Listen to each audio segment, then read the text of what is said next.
పరిస్థితికి వచ్చారు. అదే రోజు మీరు గుర్తుపెట్టుకోవాలి, ఇవన్నీ బయట వస్తాయని కోర్టుకు పోయి హైకోర్టుకు పోయి స్టే ఆర్డర్ తీసుకొచ్చారు. ఎవ్వరూ మాట్లాడకూడదని గ్యాగ్ ఆర్డర్స్ తీసుకొచ్చారు. అక్కడి నుంచి సానుభూతి పొంది ఎన్నికల్లో గెలిచారు. గెలిచిన తర్వాత వాళ్ళ చెల్లి అడిగితే మరిచిపోమన్నారు. అక్కడి నుంచి ఆ అమ్మాయి రోడ్డు మీద పడి ఇప్పటికి కూడా పోరాడుతూ ఉంది. ఏం చేశారో మీరు అందరూ చూస్తున్నారు. ఇంకా కూడా న్యాయం జరిగే పరిస్థితి కనపడలేదు. ప్రజాస్వామ్య వ్యవస్థలో కొన్ని సమస్యలు ఉంటాయి. ఇదే కాకుండా ఇంకొక పక్కన చూస్తే మనం గవర్నమెంట్లో ఉన్నాం. ఒక కార్యకర్తను కారుతో తొక్కించి కడాన అతను చనిపోతే హాస్పిటల్ పంపిస్తే మనం ఆ హాస్పిటల్ పోయే లోపల చనిపోతే తిరిగి ఆ నెపం మన మీద వేసే పరిస్థితికి వచ్చారు. అక్కడ కూడా మీరు గుర్తుపెట్టుకోవాలి, ఎవరైతే భార్య ఉందో ఆ భార్యను పిలిపించి మన మీద ఆరోపణ, ఏదైతే అతను బతికించడానికి 104 అంబులెన్స్ ఉపయోగించామో ఆ అంబులెన్స్లో పోలీసు వాళ్ళు చంపేశారని తిరిగి మన మీద ఆరోపణ చేసే పరిస్థితికి వచ్చారు.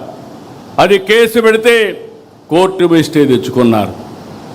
నిన్నే మీరు ఇక్కడ చూశారు, కడపలో ఆస్తుల కోసం, అది కూడా కబ్జా చేసిన ఆస్తుల కోసం వాళ్ళ ఫాలోయర్ని చంపేశారు. చంపేసి తిరిగి మన మీద వేస్తే పేపర్లో చూసి వేసేశారు. వాస్తవాలు బయట పెడితే మాట్లాడే పరిస్థితులు లేరు. దాన్ని అవాయిడ్ చేశారు, కానీ ఎదురుదాడి చేస్తూనే ఉన్నారు. వాళ్ళ కుటుంబ సభ్యులతో ఇవన్నీ చేపించే పరిస్థితి వచ్చారు.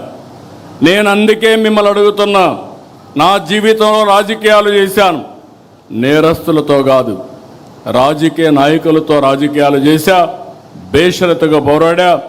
ఈరోజు మనం చేసేది ఒక నేరస్తులతో రాజకీయం చేస్తున్నాం. కాబట్టి మీ మనసులో ఎప్పుడు అది మనసులో పెట్టుకునే పని చేయాలి. ఆ సందేహం ఎప్పుడు మీలో ఉండాలి. ఇంకొక పక్క కుట్రలు చేస్తారు, మన మీద వేస్తారు. మనం అభివృద్ధి చేస్తే వీళ్ళు విధ్వంసం చేస్తారు. వాళ్ళు సంపద కోసం రాష్ట్రాన్ని దోచుకుంటారు. మనం రాష్ట్రం కోసం సంపద సృష్టించడానికి అహర్నిశలు కష్టపడతాం.